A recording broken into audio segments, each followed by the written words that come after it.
In the winter of 1947, a county health inspector in rural Kentucky walked into a cabin that would haunt him for the rest of his life. The cabin sat deep in the Appalachian Mountains, far from the nearest town. The world around it was frozen in time, untouched by modern conveniences, as if it had been abandoned for decades.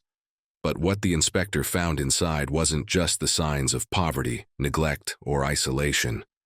It was something far more disturbing, a secret that had been hidden for 3 generations, sealed away from the eyes of the public and buried deep in the files of the local courthouse. The Whitlock family, a name once whispered among locals, was at the heart of this disturbing tale.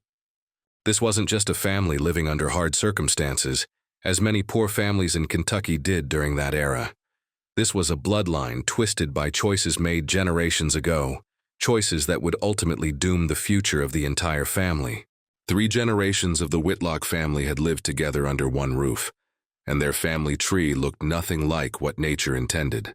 Brothers married sisters, cousins bore children together, and at the center of it all were 2 sisters, Martha and Sarah Whitlock, who made a decision that would forever alter the course of their family's future. It was in the spring of 1923 when Martha Whitlock, at the age of 19, married a man named Thomas Hadley. At first glance, this marriage seemed to be an ordinary Appalachian union between 2 young people, starting a life together in the coal mining country of eastern Kentucky. But there was something much darker hidden beneath the surface of this marriage, something that would lead to a horrifying legacy of genetic degradation. Martha had made a promise to her younger sister, Sarah, a promise that would defy every social and biological norm that their community held sacred. The 2 sisters had grown up in extreme isolation after losing both parents in a mining accident. They were all they had left in the world, and their bond was unbreakable, or so it seemed. When Martha announced her engagement to Thomas Hadley, Sarah became hysterical, terrified of being left alone. She had no one but Martha, and the thought of losing her sister to marriage drove Sarah to despair. In a moment of desperation, Martha made a choice that would create the foundation for a genetic catastrophe. Martha promised Sarah that Thomas would be husband to both of them, ensuring that no one would separate them. They would remain a family, no matter what it took. At first, this seemed like an act of sisterly love, but the consequences of that decision would soon unfold in the most horrific way possible. By 1924, just a year after Martha married Thomas, both she and Sarah were pregnant, and both had children fathered by Thomas. The family began living in a secluded cabin, far from the nearest town, where the secrets of their actions would remain hidden from the outside world. The births were registered under false names to avoid legal complications, with Martha listed as the mother of both children. But what they didn't realize, what no one in their remote community understood, was that they were creating the groundwork for a genetic disaster. Thomas Hadley wasn't just a random man Martha had married. He was their distant cousin, sharing great-grandparents with both sisters. The children born from these unions weren't just half-siblings. They were the result of multiple generations of intermarriage that had already weakened the family's genetic diversity. And this was only the beginning. By 1930, the Hadley-Whitlock household had produced 8 children, 4 officially belonging to Martha and 4 to Sarah. But in reality, Thomas was the father of all of them. The children grew up in a confusing and emotionally complex environment, calling both women Mama and believing they had 2 mothers. This, of course, caused its own psychological trauma, a trauma that would not be fully understood until much later. But the real horror was what was happening to their bodies. As the children grew, the first signs of genetic damage began to appear. The oldest boy, James, turned 12 and began suffering from severe, unexplained seizures. His spine started curving, unnaturally, and his growth stalled so dramatically that by the time he was 16, he looked like a child half his age. James wasn't alone in his suffering. His half-sister Mary, born just months after him, began exhibiting similar symptoms, though her case was far worse. She was born with a malformed face, her eyes too far apart, her skull misshapen, and she was completely deaf. Local church records indicate that Mary was kept hidden away from the community, living her entire life in the family's cabin, because her appearance frightened even the most tolerant neighbors. The pattern of deformities and illnesses continued, with more children suffering from birth defects, developmental delays, and various physical deformities. By 1935, 6 of the 8 children showed signs of severe genetic damage, 2 of whom had died in infancy from what doctors labeled as failure to thrive. However, modern medical analysis suggests that they likely died from organ failure, caused by genetic incompatibility. The situation became even more tragic as the family's dark secret continued to unfold. Thomas, witnessing the devastation his choices had created, began drinking heavily. He would sometimes talk about ending the family line forever. But Martha and Sarah had a different vision. They believed that the problems they were facing came from external forces, bad luck, evil spirits, or even divine punishment for past sins.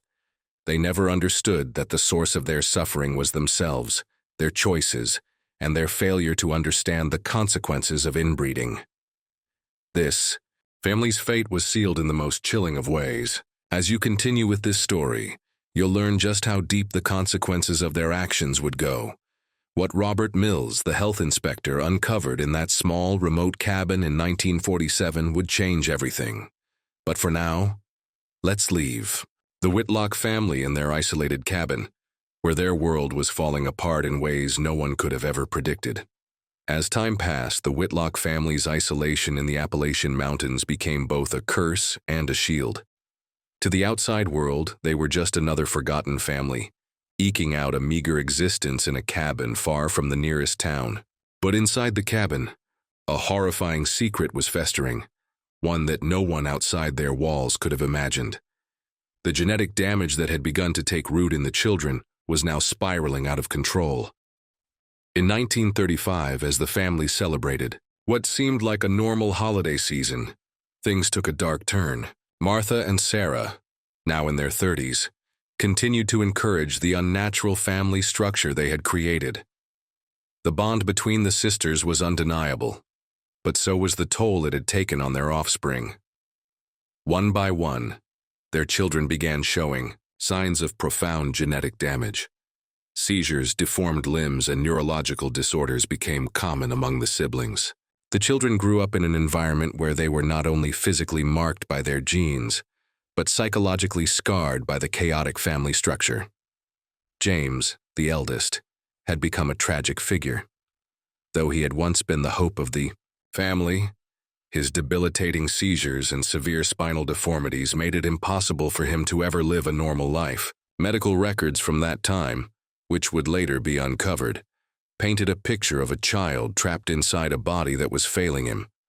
His growth was stunted, and his development was delayed in ways that doctors now recognize as being caused by inbreeding and genetic isolation. At the time, however, no one fully understood the root cause of his suffering. The medical community in Kentucky in the 1930s had little knowledge of the genetic consequences of such inbreeding, so local doctors could offer little more than palliative care. Yet what James, Mary, and the rest of the children experienced would become a case study for medical professionals in the future. Their suffering was a direct result of the unnatural unions within their family, a tragic cycle that would continue for decades. Mary, who was born deaf and with severe facial deformities, was the most visible sign of the family's genetic degradation. Church records kept by the local clergy who often visited the family noted how Mary was kept hidden from the rest of the community. Her appearance, with her widely spaced eyes and malformed skull, frightened even the most tolerant neighbors. They whispered behind closed doors, but no one dared to confront the Whitlocks directly. After all, they were an isolated family, living in their own twisted reality. By 1935, 6 of the 8 children had already exhibited signs of severe genetic damage. 2 of them had died in infancy, succumbing to what the doctors at the time called failure to thrive. This condition, though rarely diagnosed with any precision, was likely a result of multiple organ failures caused by the genetic incompatibilities within the family. It was a medical tragedy that the Whitlocks never fully understood. To them, these deaths were part of their family's cursed fate, a fate they had no control over, and certainly no understanding of. Thomas Hadley, the patriarch of the family, was beginning to break down. His heavy drinking and increasing depression were signs of a man unable to cope with the damage he had caused. He had once been the strong, silent man of the family, but now he was a hollow shell of his former self. He had witnessed firsthand the physical and mental toll that his choices had inflicted on his children, but he was powerless to stop it. The love he had for Martha and Sarah, combined with his inability to understand the consequences of their actions, had created a nightmare he could never escape from. Martha, however, remained steadfast in her belief that their suffering was a result of external forces. She blamed the bad luck, the spirits, the curses she believed had been placed upon their family. She was determined to hold on to the notion that their bloodline, even if it had been marred by horrific consequences, had been blessed by something greater than fate. Her unwavering devotion to the family structure they had created blinded her to the reality of the situation.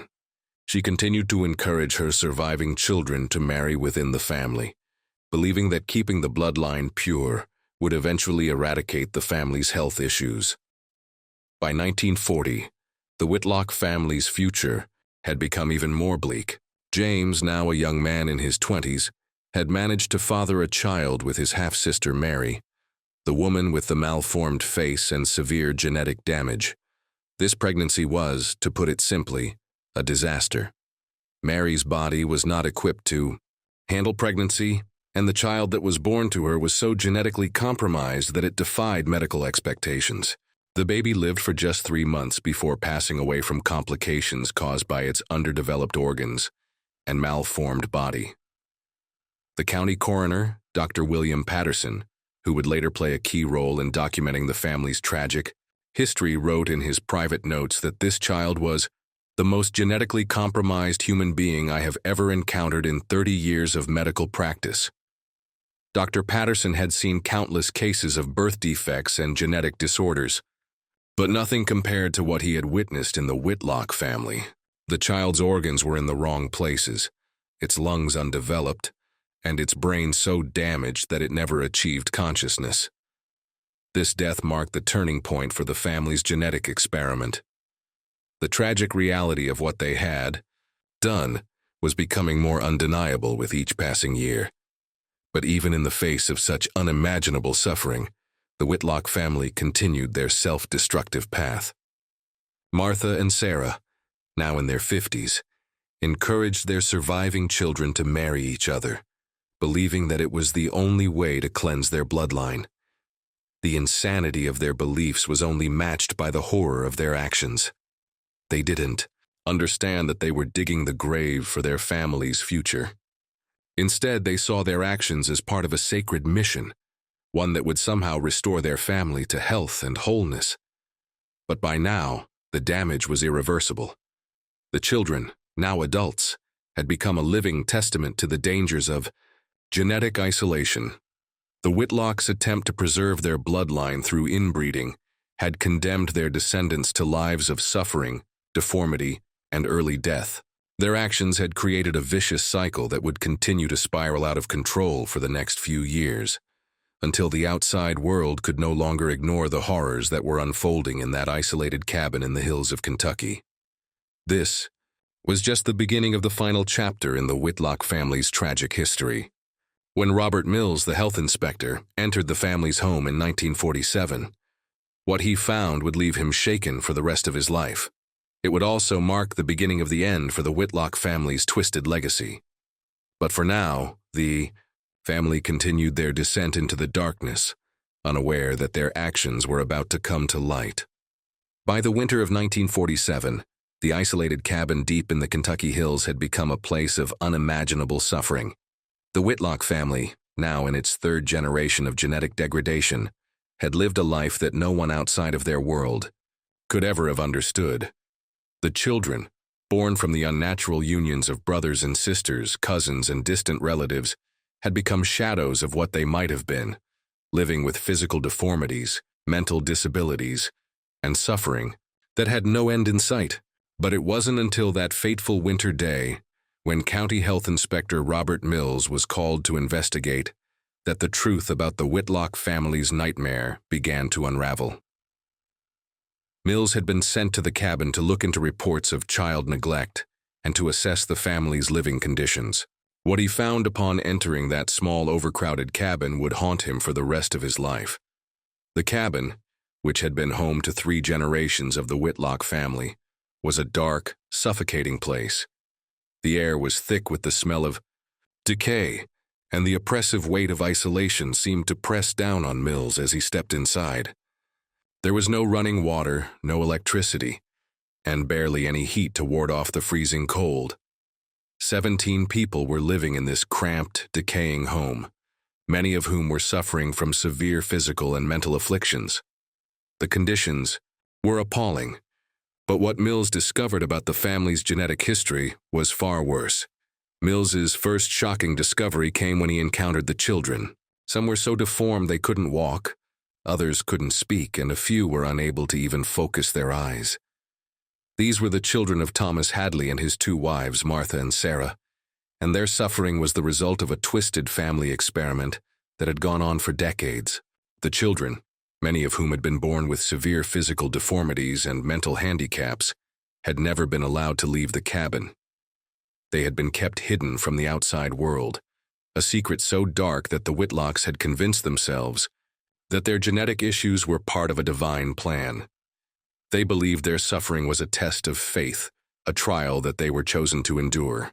But for Mills, what he saw was nothing short of a medical and social catastrophe. One of the most chilling aspects of his report was the psychological state of the family. The adults, particularly Martha and Sarah, had long ago lost touch with reality. They had created a warped worldview, a belief that their suffering was a divine punishment, a necessary trial, or even a form of purification.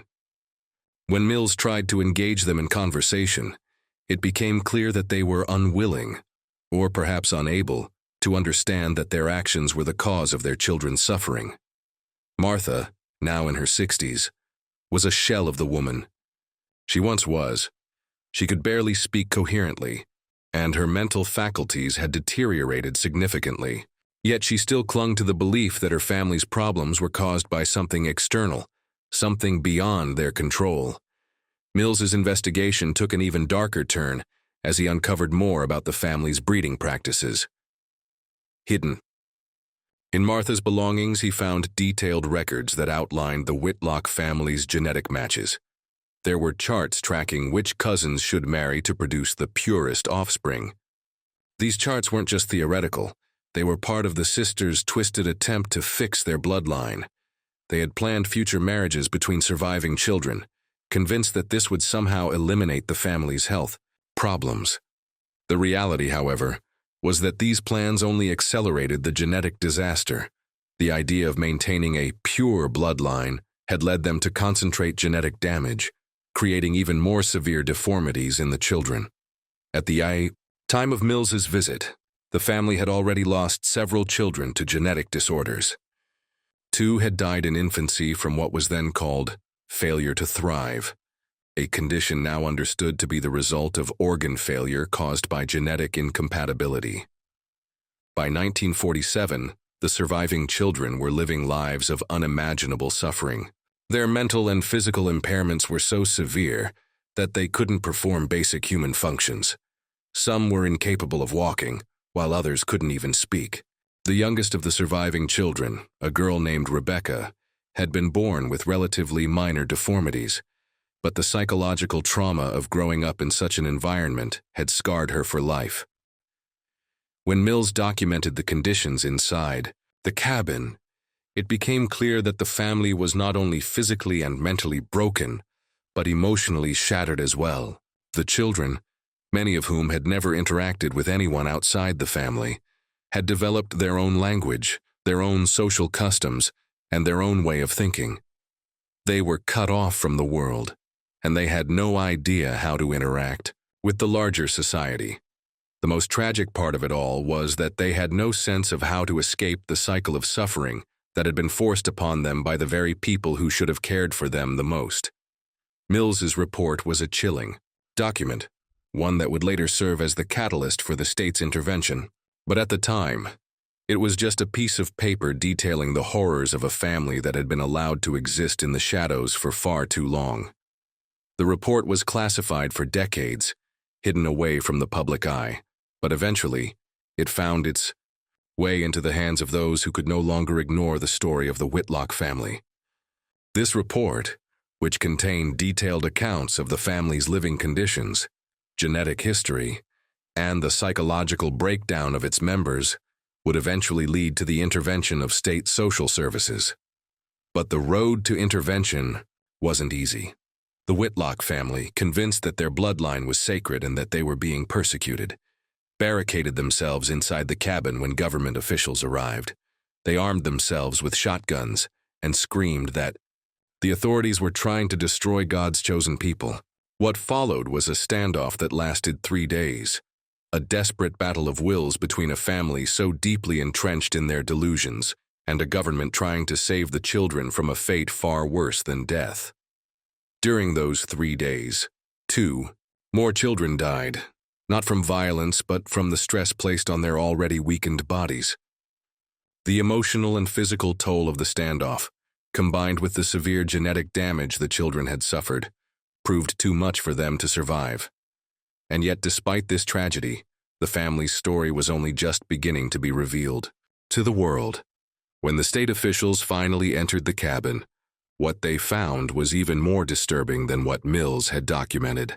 The surviving children, though still alive, were irrevocably damaged by the inbreeding that had been allowed to continue for so long.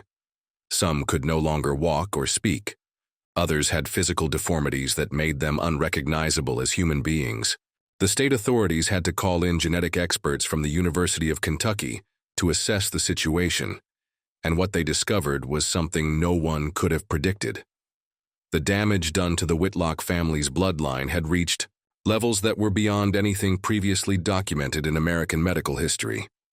The intervention by state social services, prompted by Robert Mills's report, would mark the beginning of the end for the Whitlock family's genetic nightmare. But it would not be an easy end. The family's story would continue to haunt the medical community, the government, and anyone who came into contact with the survivors. And the legacy of the Whitlock family would leave a permanent scar on the history of genetic research, serving as a grim reminder of the dangers of inbreeding and isolation. When state officials finally arrived at the Whitlock cabin in March of 1947, they were not prepared for what they would encounter.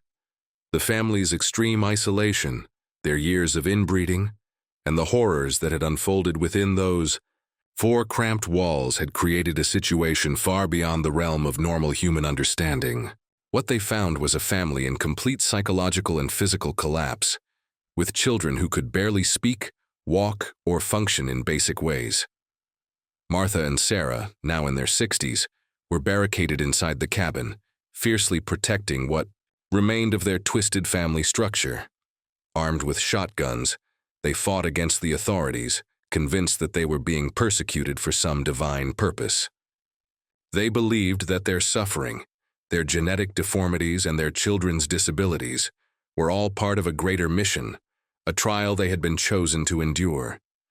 The sisters' obsession with maintaining the family's bloodline, no matter the cost, had blinded them to the destruction they had caused. For 3 days, the standoff continued. The local authorities, unable to fully understand the extent of the Whitlocks' delusions, tried to reason with Martha and Sarah, but the sisters refused to listen. They were convinced that their bloodline was sacred, that their children's deformities were divine tests, and that the outside world simply didn't understand. They screamed that government agents were trying to destroy their family, to eradicate their sacred mission. It was an impossible situation for the authorities to handle. Yet despite the standoff, the children continued to suffer. During those 3 long days, 2 more children died, not from the violence of the confrontation, but from the immense strain placed on their already compromised bodies. The extreme stress of the standoff, combined with the severe genetic issues the children faced, was more than their fragile bodies could handle. The medical staff on site noted that the surviving children, many of whom were in their teens and 20s, were suffering from a wide array of congenital defects, mental impairments, and physical deformities. Some could barely communicate, while others could not walk or feed themselves. When the authorities finally gained access to the cabin, they were horrified by what they saw. The house was a decaying shell, barely standing amidst the rugged wilderness. Inside, the children lived in conditions that no one could have imagined. Most had never left the family home and had no concept of the outside world. They had been raised in an environment of complete isolation, cut off from any form of normal social interaction. Their world had been shaped entirely by the warped belief systems of Martha and Sarah, who had convinced them that their suffering was part of a divine plan. The authorities quickly realized that these children, though physically and mentally damaged, were also victims. They had been raised in an environment of fear and ignorance, where every choice their parents made had led to their suffering. The surviving Whitlock children, although physically damaged and emotionally scarred, were still human beings who deserved a chance at life, away from the dark legacy of their parents' actions. State Social Services, in collaboration with medical experts from the University of Kentucky, began the arduous task of removing the children from the cabin.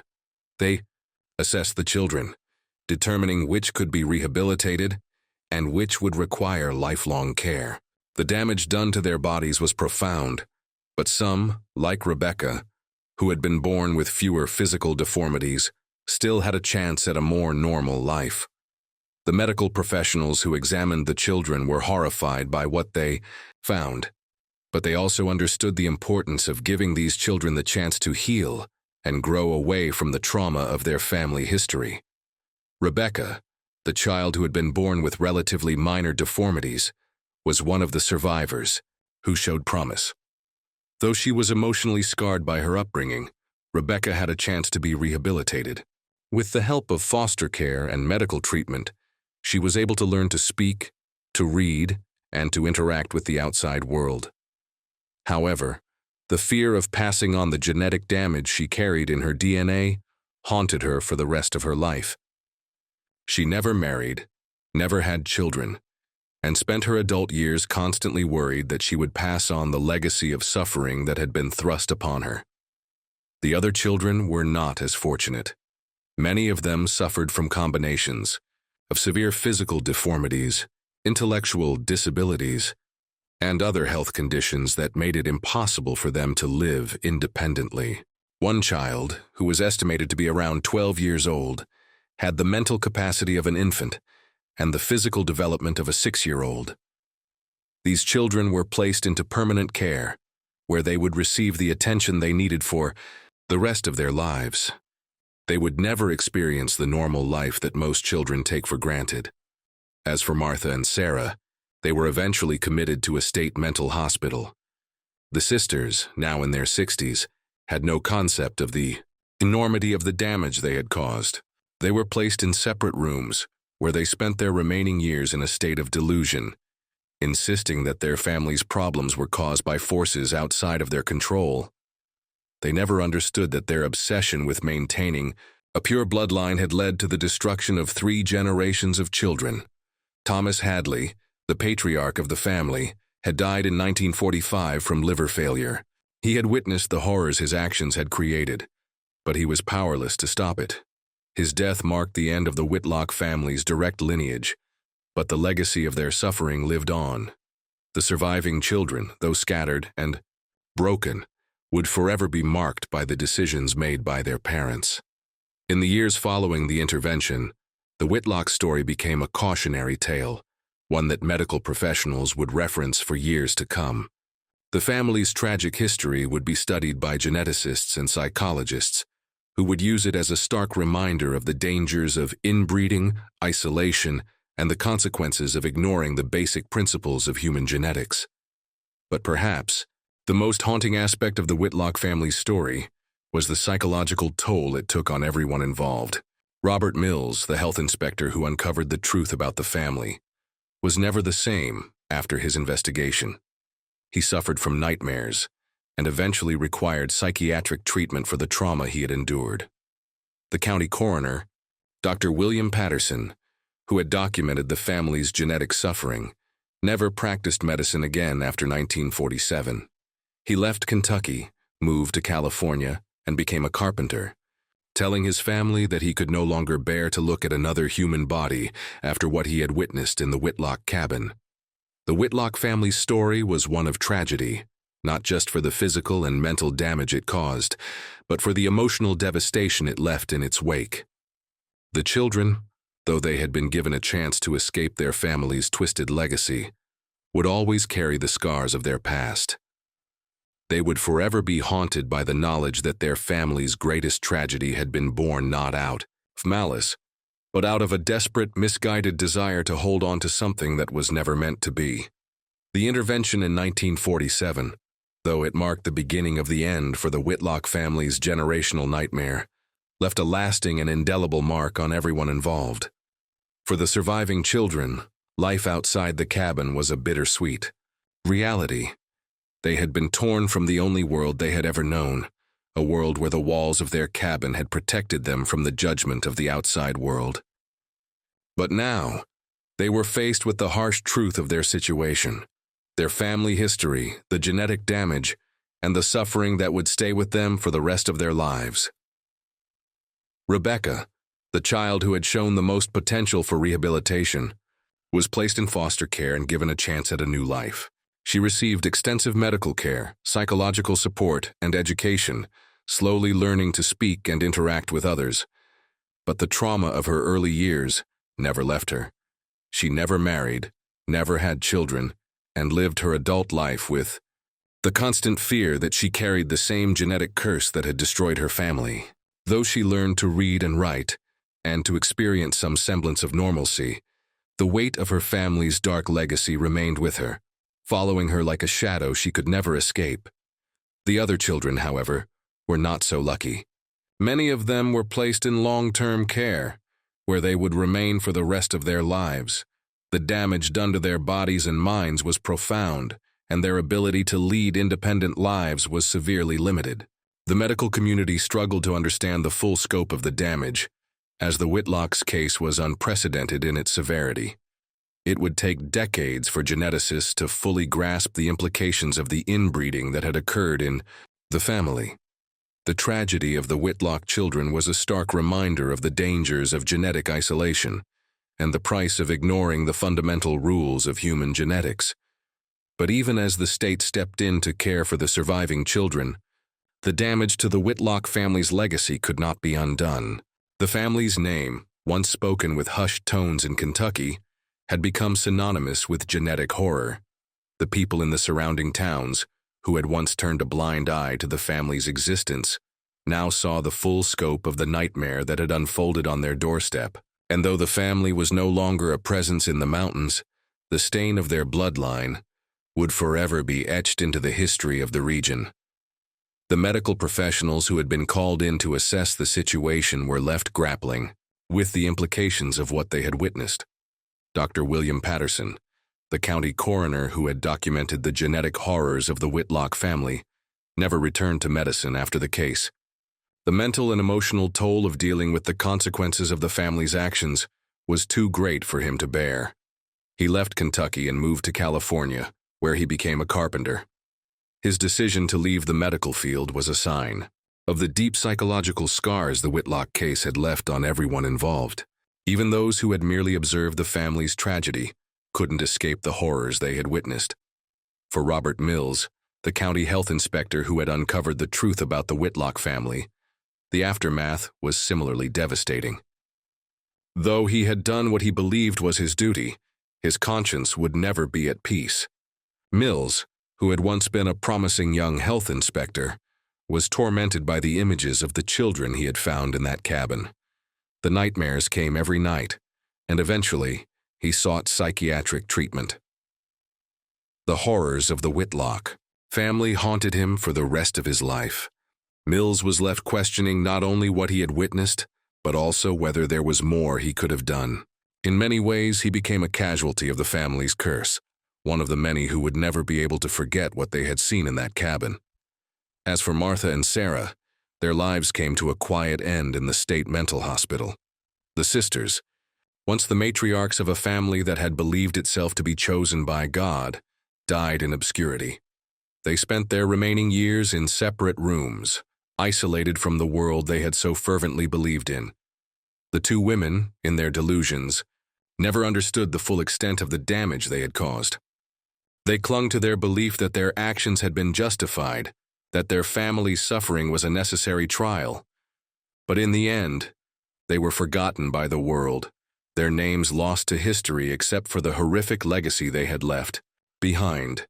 Their children, though they had been given a second chance at life, would never escape the shadow of their family's past.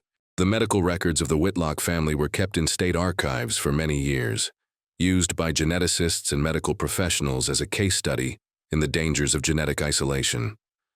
The family's tragic story became an important lesson for future generations of doctors and geneticists, a grim reminder of the consequences of inbreeding and the importance of genetic diversity. The Whitlock name, though once a symbol of family and unity, became a symbol of a medical catastrophe, one that had claimed the lives of so many and ruined the lives of others. Despite the family's ultimate fall, the history of the Whitlocks remains one of the darkest chapters in American history. It's a story that serves as a warning, a reminder of what happens when fear, ignorance, and desperation lead people to abandon the basic principles of human morality. Martha and Sarah, in their desire to keep their family together, had torn it apart. In their desperation to preserve what they believed was sacred, they had destroyed everything they held dear. Their legacy is one of suffering and genetic destruction, a story that will never be forgotten by those who remember the twisted family that lived in the mountains of Kentucky. But the most disturbing aspect of the Whitlock family's story is not just the genetic damage or the physical deformities that marked the family's decline. It is the fact that the family's suffering was entirely self-inflicted. Martha and Sarah, in their attempt to hold on to something they could not control, became the architects of their family's demise. Their belief in their own moral superiority and divine mission blinded them to the harm they were causing, and ultimately, it was their blind faith that led to the destruction of the very bloodline they sought to preserve.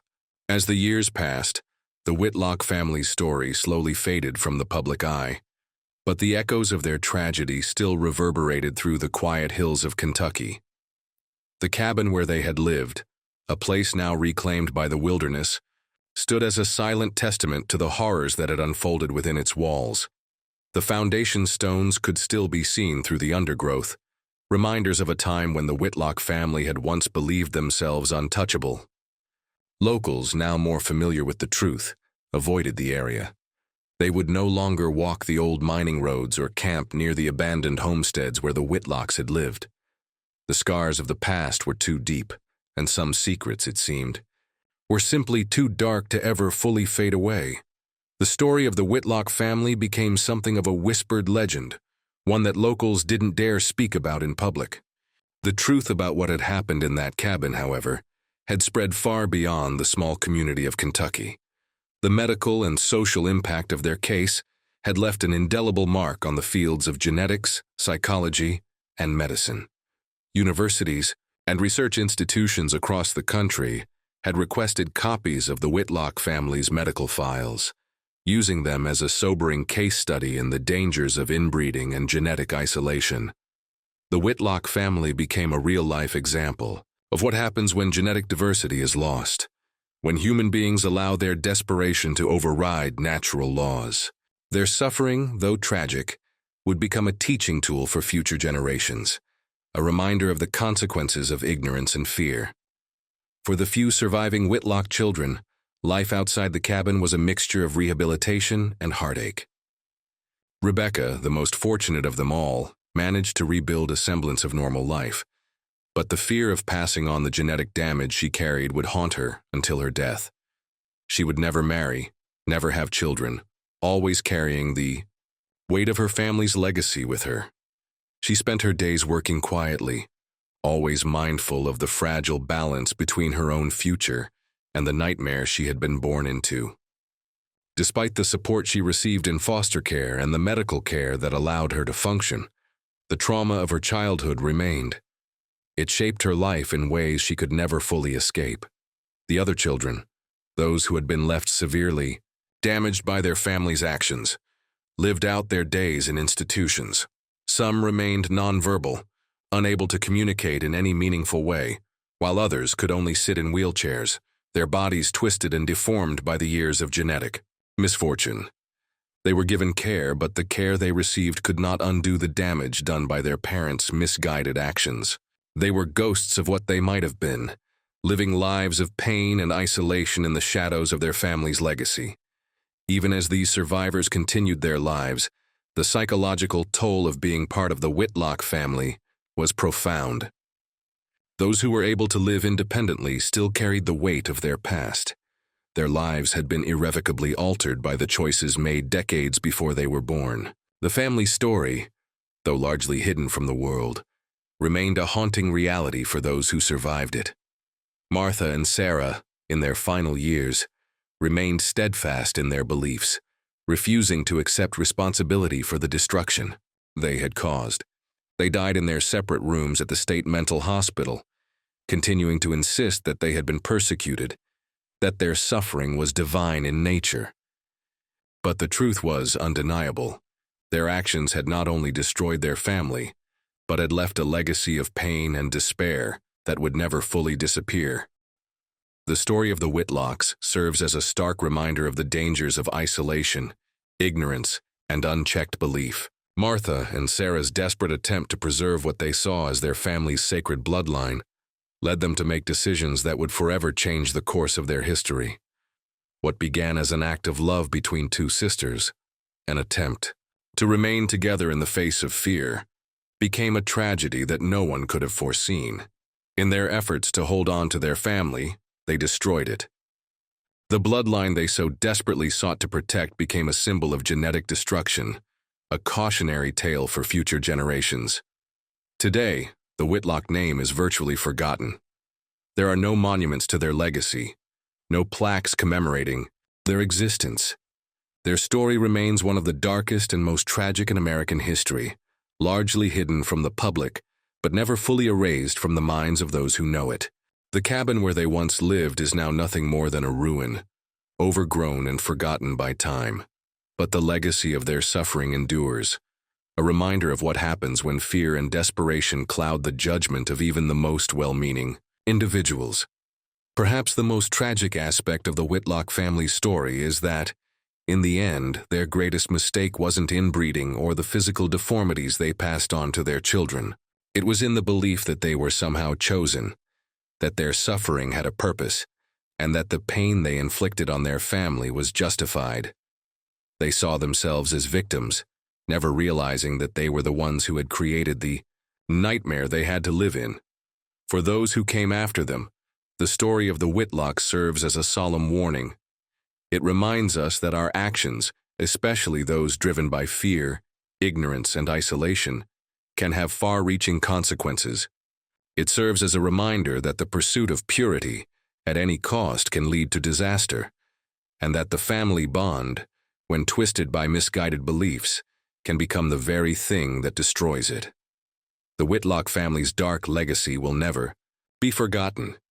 It stands as a testament to the dangers of trying to control the uncontrollable, of making decisions without understanding the consequences. It is a warning of what happens when fear, isolation, and misguided love combine to create a nightmare that no one can escape. And so, as we reflect on this haunting story, we are left with one final thought.